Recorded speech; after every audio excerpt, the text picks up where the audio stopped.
Bismillahirrahmanirrahim. Assalamualaikum warahmatullahi wabarakatuh.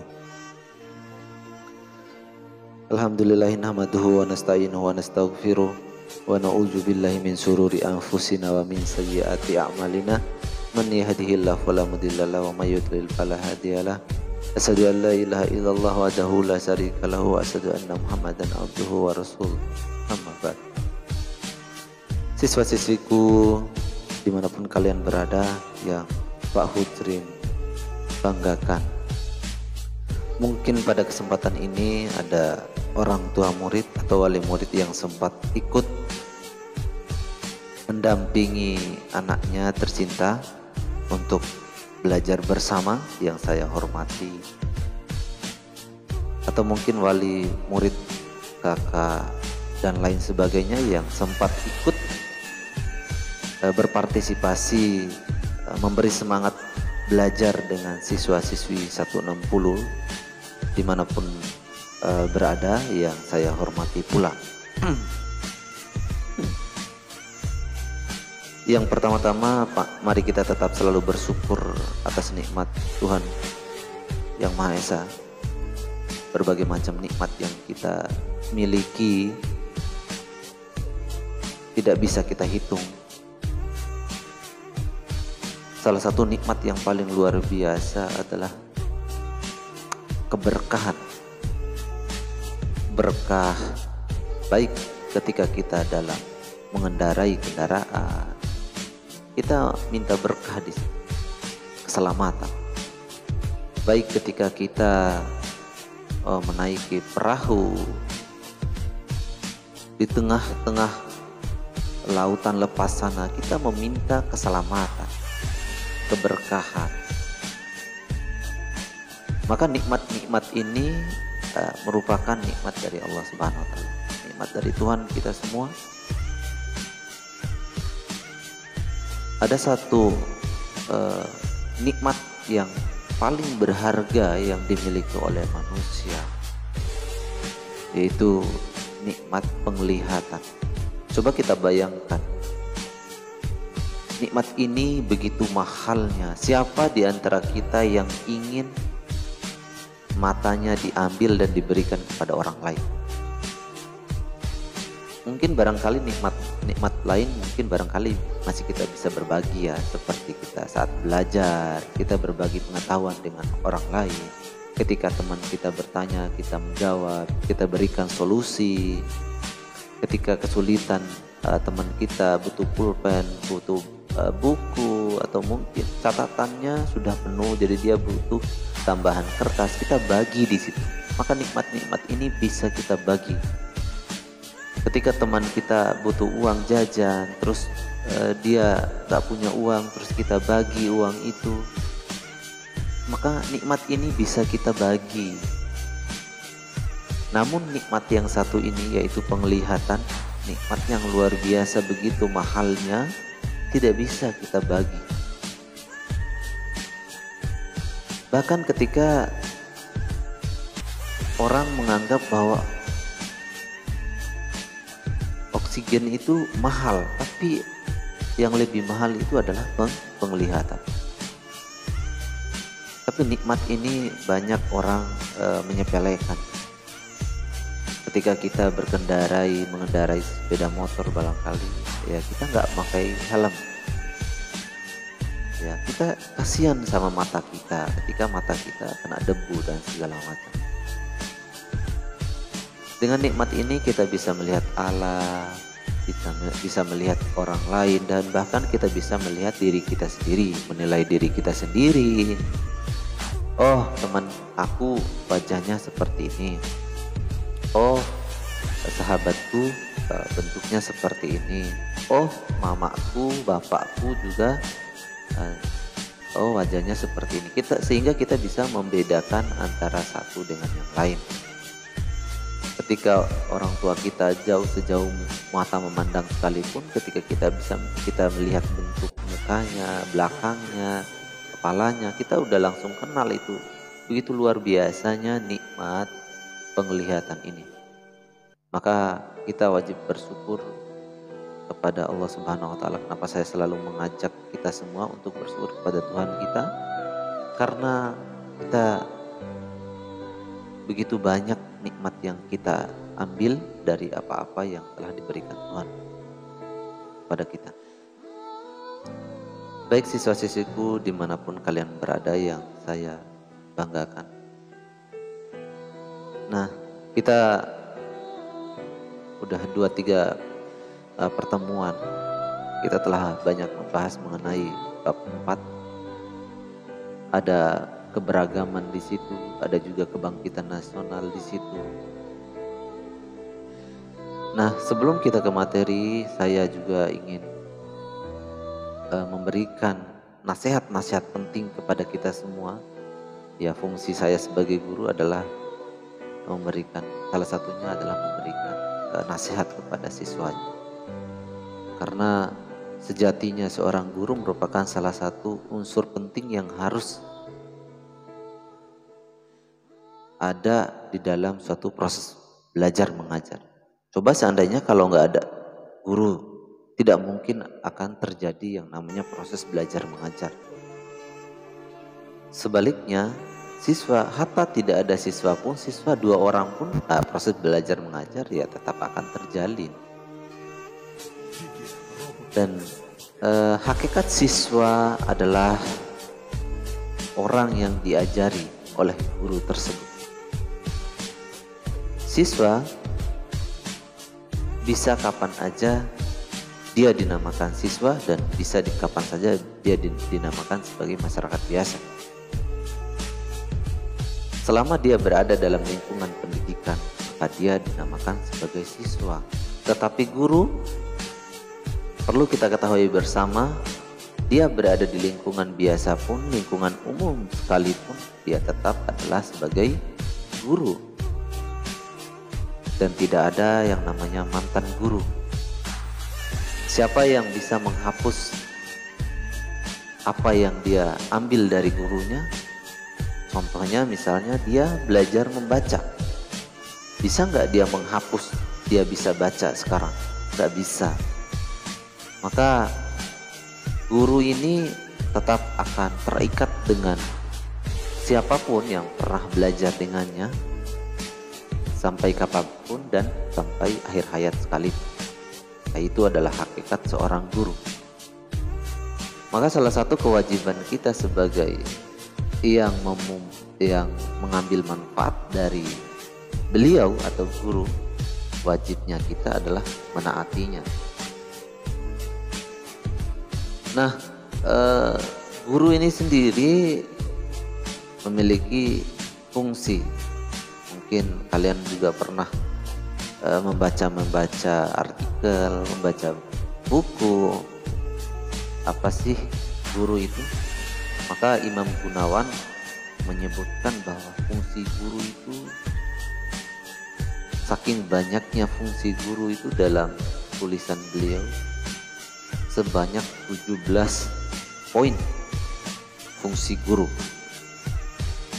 Apa saja fungsi guru? Jadi saya tidak menjelaskan semuanya, saya akan menyebutkannya saja.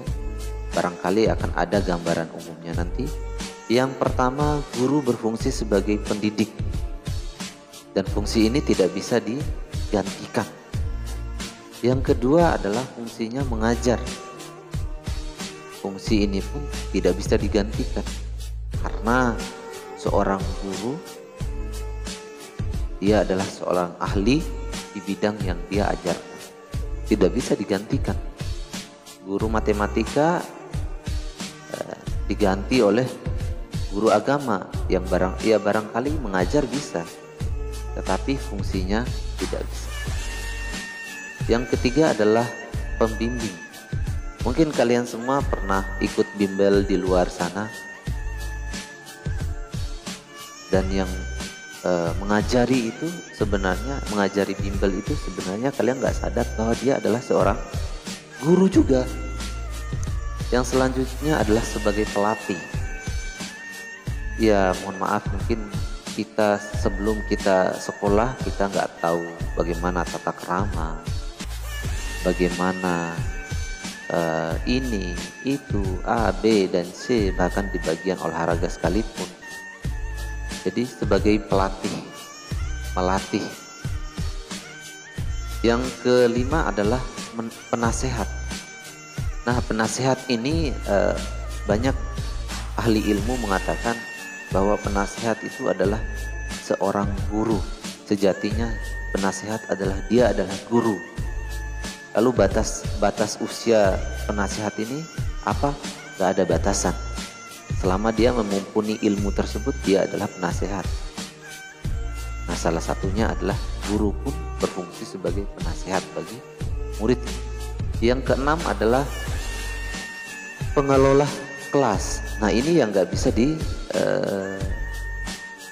bisa digantikan oleh penasehat tadi. Penasehat mungkin barangkali bisa mulai dari umur 60 tahun sampai ke yang 7 tahun pun bisa menjadi penasehat, menasehati temannya, menasehati orang tuanya ketika salah, atau mungkin menasehati teman antara teman, atau kakak dengan adik, adik dengan kakak bisa. Tetapi pengelola kelas adalah ini udah merujuk ke fungsi utama guru tersebut. Yang ketujuh adalah demonstrasi. Apa itu demonstrasi? Adalah guru sebagai demonstrasi adalah sebagai peningkat kemampuan dalam hal ilmu yang dimilikinya, karena hal ini sangat menentukan hasil belajar yang dicapai oleh siswa. Jadi mungkin barangkali kita pernah mendengar kata demo adalah penuntut. Ya, dia penuntut hak gitu, kalau dalam demonya. Tapi udah masuk kepada demonstrator sebagai peran. Dia adalah peran seorang yang berperan, yang mendidik peserta didiknya. Yang kedelapan adalah kolektor. Waduh. Nah, mungkin barangkali kita pernah dengar kata-kata kolektor. Ya. Jadi kalau saya jelaskan semuanya ya agak panjang ya. Yang selanjutnya adalah inspirator. Yang ke-10 informator. Yang ke-11 dia adalah sebagai organisator. Yang ke-12 adalah motivator. Ke-13 inisiator. Yang ke-14 fasilitator. Yang ke-15 inovator. Yang ke-16 adalah mediator. Yang ke-17 adalah evaluator. Nah, mungkin barangkali sering kita dengar adalah evaluasi. Nah, jadi kata evaluator ini mungkin barangkali saya juga pernah belajar bahasa Inggris.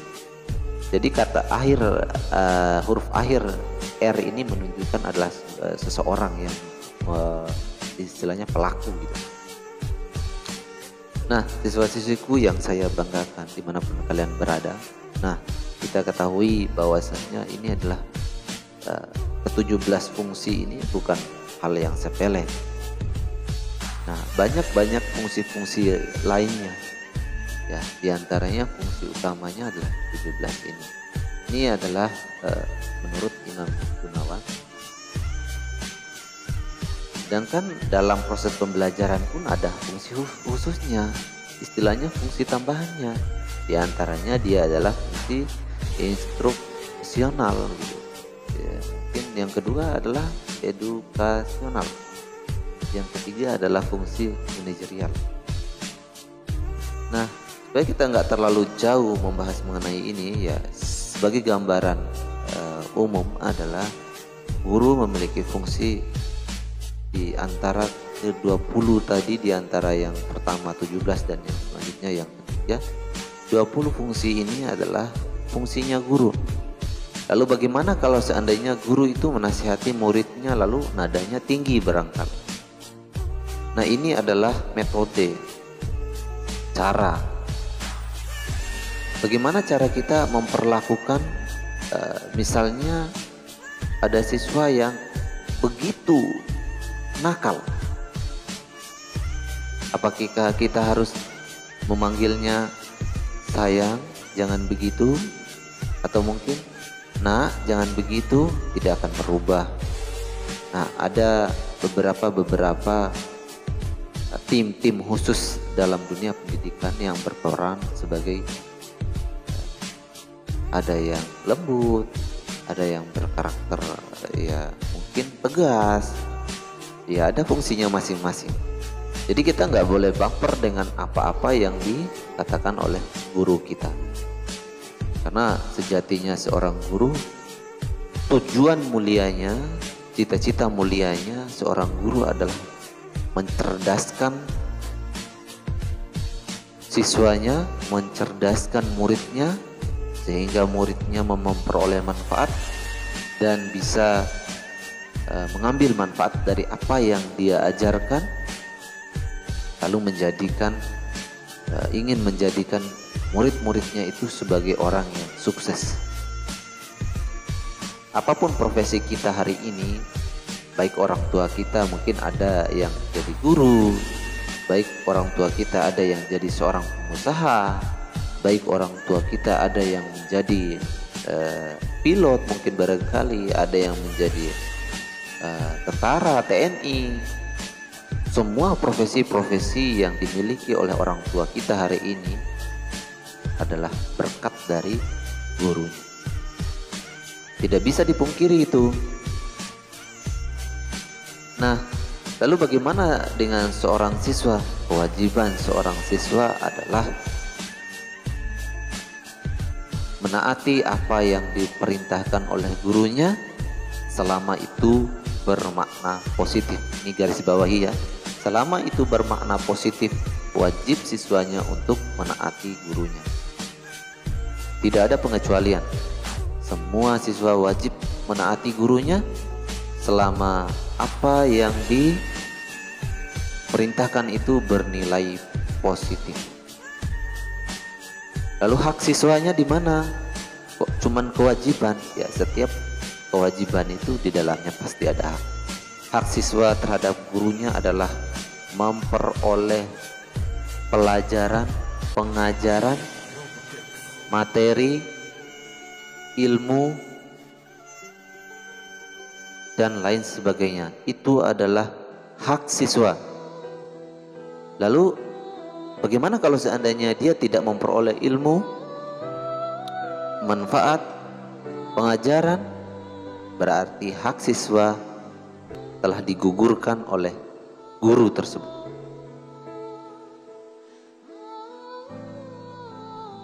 Nah, siswa-siswiku yang saya cintai karena Allah Subhanahu wa taala,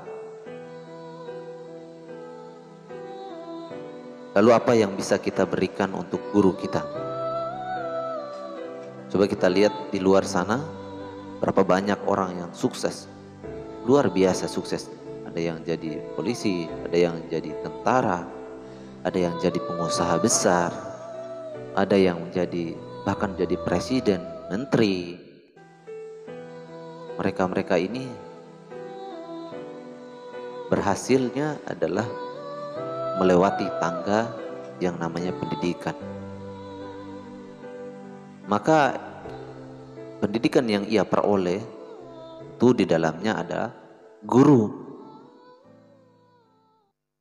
Kita tidak pernah berharap kalian memberikan kami berupa materi dan segala macam, tidak. Tapi bentuk pengabdian seorang siswa kepada gurunya adalah taat dan menaati. Kami bangga ketika melihat siswa kami menjadi seorang yang sukses, dermawan, luar biasa, kaya raya. Dan kita semua mendoakan semoga kalian siswa-siswi SMP 160 semuanya sukses, semuanya berhasil, semuanya menjadi orang yang kaya raya, semuanya menjadi anak yang soleh dan soleha. Nah, baik siswa-siswiku yang Pak Hujrin banggakan dimanapun kalian berada, Nah, telah kita ketahui tadi nasihat-nasihat yang perlu kita tanamkan dalam diri kita, bagaimana kita memupuk kesadaran dalam diri kita untuk melaksanakan kewajiban kita. Apa kewajiban kita? Yaitu mengerjakan apa yang menjadi perintah guru kita, pelajaran-pelajaran yang diberikan olehnya wajib kita taati, supaya kita memperoleh manfaat. Nah, di kesempatan ini saya tidak panjang lebar, ya meskipun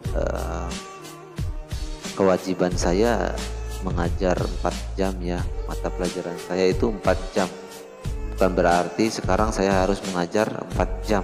Saya juga ya nggak mungkin lah ngajar kayak jam biasa gitu. Dan mungkin barangkali kalian ketika belajar terlalu lama seperti itu bosan juga barangkali ya.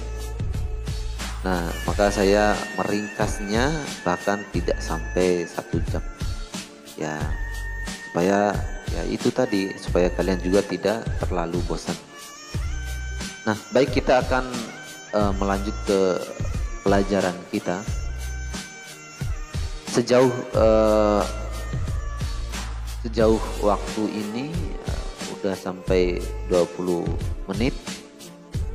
Kita udah melihat video di depan kalian ini, di layar HP kalian, di layar laptop kalian, bagaimana keunikan dari kebudayaan yang ada di Indonesia. Nah, kita masih membahas mengenai budaya dan kebangkitan. Kita tahu bahwasannya Indonesia ini memiliki kekayaan alam yang luar biasa. Saking luar biasanya sampai seluruh dunia ini, sampai seluruh dunia mengakui bahwa Indonesia adalah kaya akan alam.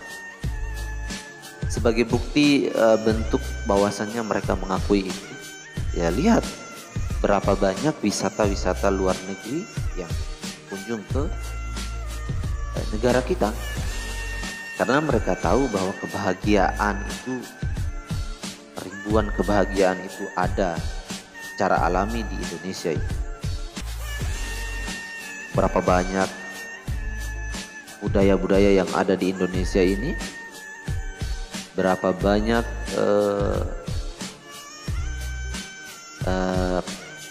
suku-suku yang ada di Indonesia ini, berapa banyak pulau-pulau yang ada di Indonesia ini, memanjakan penglihatan, memanjakan mata ketika kita melihatnya. Luar biasa keindahan alam Indonesia. Namun banyak yang kita tidak sadari. Informasi ini bahkan kita hanya memperoleh di kelas. Informasi ini kita hanya memperoleh di internet, di Google. Kita memperoleh di berita-berita, tapi kita tidak menikmatinya. Nah, bagaimana caranya untuk menikmati ini semua? Adalah dengan cara kita belajar sesungguh-sungguhnya, belajar fokus, dan belajar untuk menguasai satu bidang ilmu sekalipun. Nah, Bruce Lee pernah mengatakan, aku lebih segan kepada orang yang belajar satu jurus tetapi dia belajar beribu-ribu kali untuk menguasai satu jurus itu, ketimbang dengan seseorang yang belajar ratusan jurus tetapi dia hanya menguasainya satu kali atau satu waktu. Artinya ketika seseorang mampu menguasai satu ilmu dan dia kuasai, dia dalami sampai akhirnya dia menjadikan satu ilmu itu menjadi ahli di bidangnya, maka dia akan memperoleh manfaat yang luar biasa. Jadi kita ketahui bersama bahwasannya kenapa guru itu harus satu bidang dia mengajar, sedangkan murid harus mempelajari banyak mata pelajaran. Artinya satu orang itu wajib menguasai satu ilmu. Nah, kenapa murid harus belajar banyak ilmu? Karena dia ketika dia selesai kuliah dia bisa memilih di antara ilmu-ilmu yang pernah dikenalkan. Jadi saat dia belajar di SMP, di SMA, dia hanya berbentuk pengenalan, mengenali.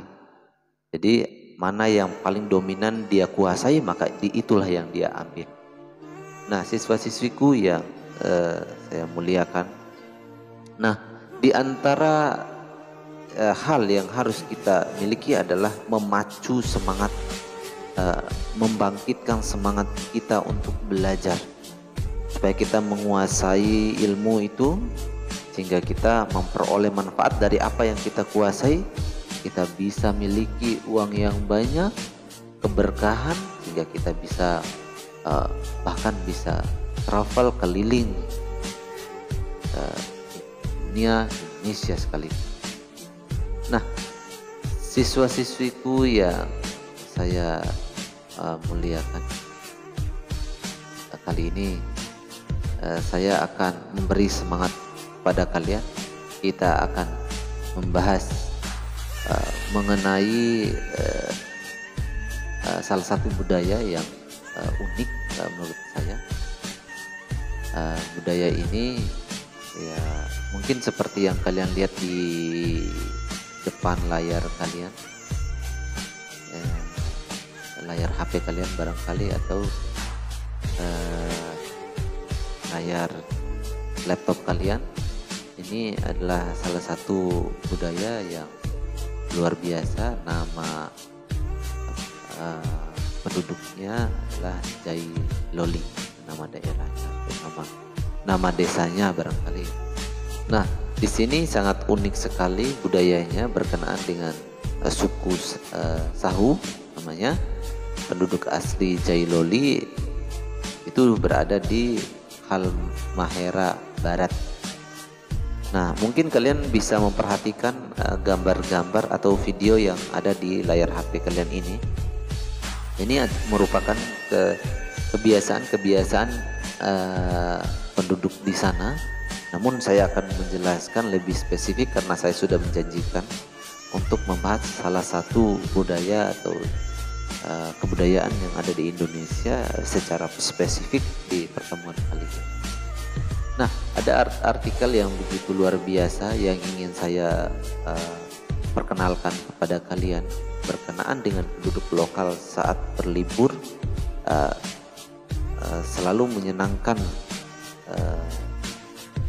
saat kita mau membuka diri untuk memahami kearifan lokal setempat. Maka kemampuan kita untuk bertoleransi semakin terasa gitu. Nah, berkenaan dengan penduduk lokal ini atau budaya ini, ya mungkin barangkali kita yang suka berlibur ya. Nah, kita akan membahas lebih spesifik mengenai budaya ini ya.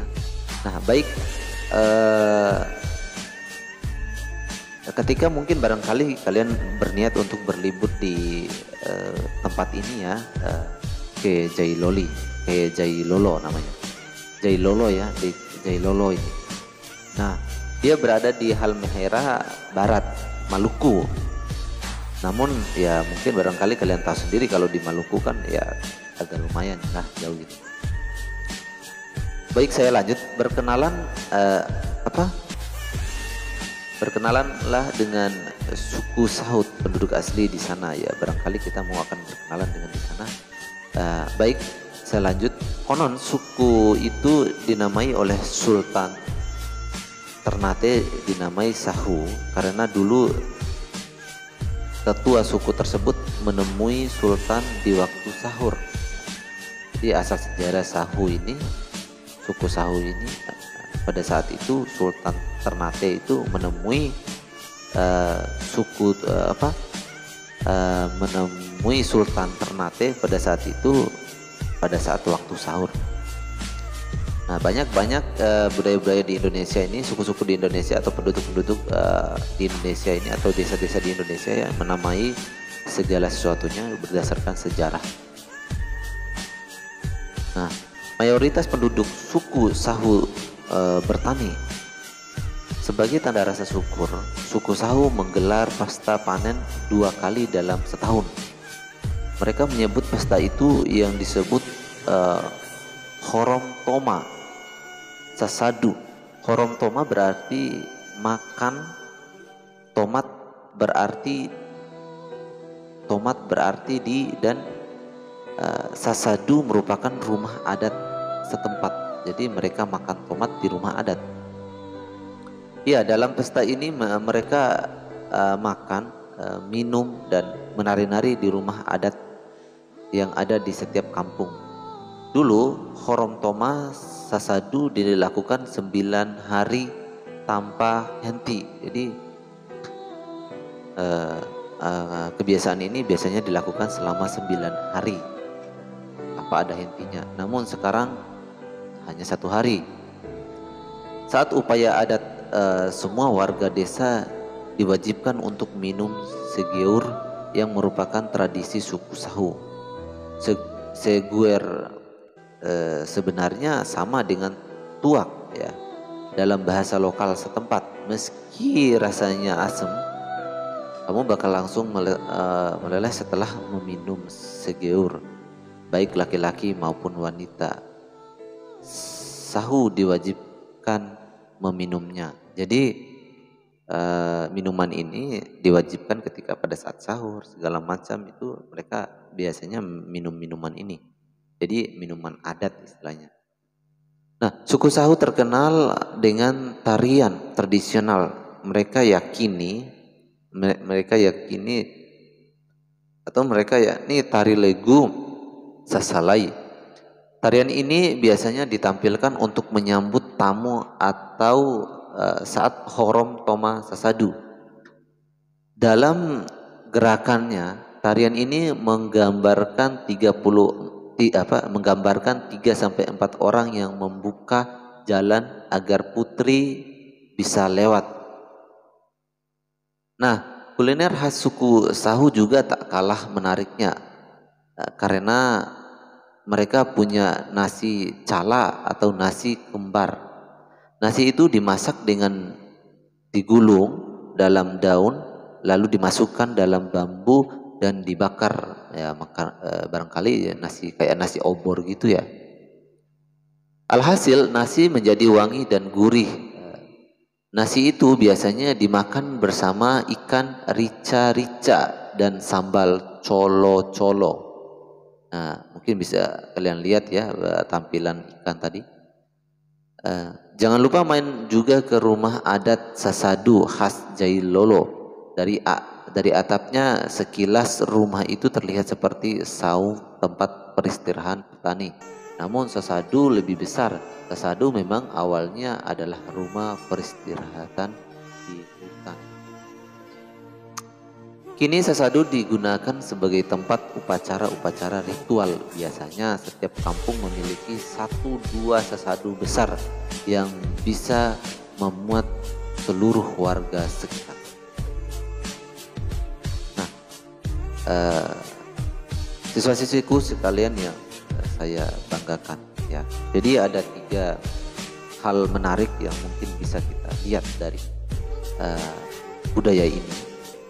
Yang pertama adalah Horom Toma Sasadu, yaitu Horom Toma ini, horomnya berarti makanan, Toma berarti di, berarti horom makan di gitu, makan di. Horom Toma Sasadu berarti makan di tempat atau rumah adat. Mungkin barangkali bisa kalian lihat di depan itu ada, di layar kaca Anda ada rumah ya, rumah adat seperti itu. Dan yang kedua yang bisa kalian dapatkan di sana adalah tarian Horom Toma Sasadu. Jadi ada tamu, jadi ada 3-4 orang yang menyambutnya tarian itu, dan di dalam tarian itu diperkenankan untuk jalan gitu. Nah, banyak kebiasaan-kebiasaan lain yang bisa kita lihat di sana, di budaya ini ya. Nah, Jailolo ini mungkin kita pernah dengar di berita ya, barangkali ya. Nah, Kebudayaan ini merupakan salah satu kebudayaan milik Indonesia sendiri. Namun beragam kebudayaan ini perlu kita pahami bersama, bukan berarti kita akan memecah belah. Bukan berarti kita akan memisah, oh budaya kamu seperti ini, rumah kamu seperti ini. Lalu bagaimana ketika budaya ini dipergunakan oleh orang lain yang bukan dari suku tersebut? Ya boleh-boleh saja, wajar-wajar saja, silakan. Mungkin rumah adat, ketika orang NTB memakai rumah adat Jailolo ini, boleh nggak? Ya boleh. Kan dalam nuansa Bhinneka Tunggal Ika, berbeda-beda tapi dalam satu tujuan. Nah, siswa-siswiku yang saya banggakan, nah mungkin nggak terlalu panjang lebar karena mungkin berhubung waktu juga. Jadi ada dua tadi, ada nasihat dan juga ada materi. Nah, untuk mengikat hal ini, jadi siswa-siswiku, perintah ini perintah. Yang pertama, kalian harus mengirimkan gambar catatan ringkasan antara dua ya, nasihat dengan materi. Yang kedua, foto diri kalian beserta gambar beserta buku yang kalian catat itu. Yang ketiga, screenshot hasil tayang kalian. Jadi 3 gambar ya. Jadi saya tekankan ada 3 gambar. Kenapa seperti ini?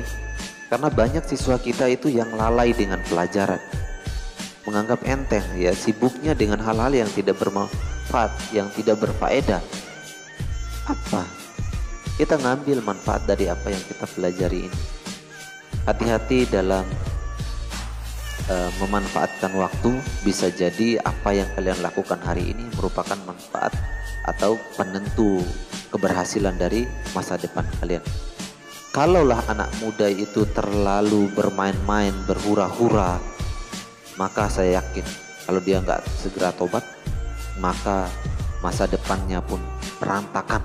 Maka kalian bisa lihat bagaimana anak muda sekarang itu banyak yang pengangguran, banyak yang tidak ada pekerjaan. Karena di waktu dia muda, waktu dia kecil, dia anggap enteng gitu, anggap enteng pelajaran. Ini penting ya buat kalian ya.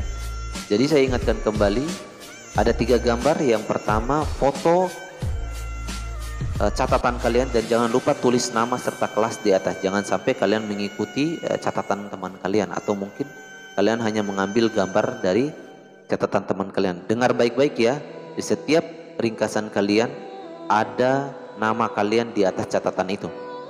Yang kedua, foto diri kalian yang menggunakan seragam saat sekarang, dan juga tulisan kalian. Jadi kalian pegang catatan itu dan kalian foto bersama, atau mungkin pada saat kalian nulis, foto saat kalian nulis. Dan yang ketiga adalah screenshot hasil tayang kalian. Boleh kalian memakai Google Chrome, boleh juga kalian langsung. Ini penekanan ya, supaya kita sama-sama disiplin dalam belajar mengajar. Terima kasih atas perhatiannya. Semangat terus untuk belajar. Saya akhiri. Wassalamualaikum warahmatullahi wabarakatuh.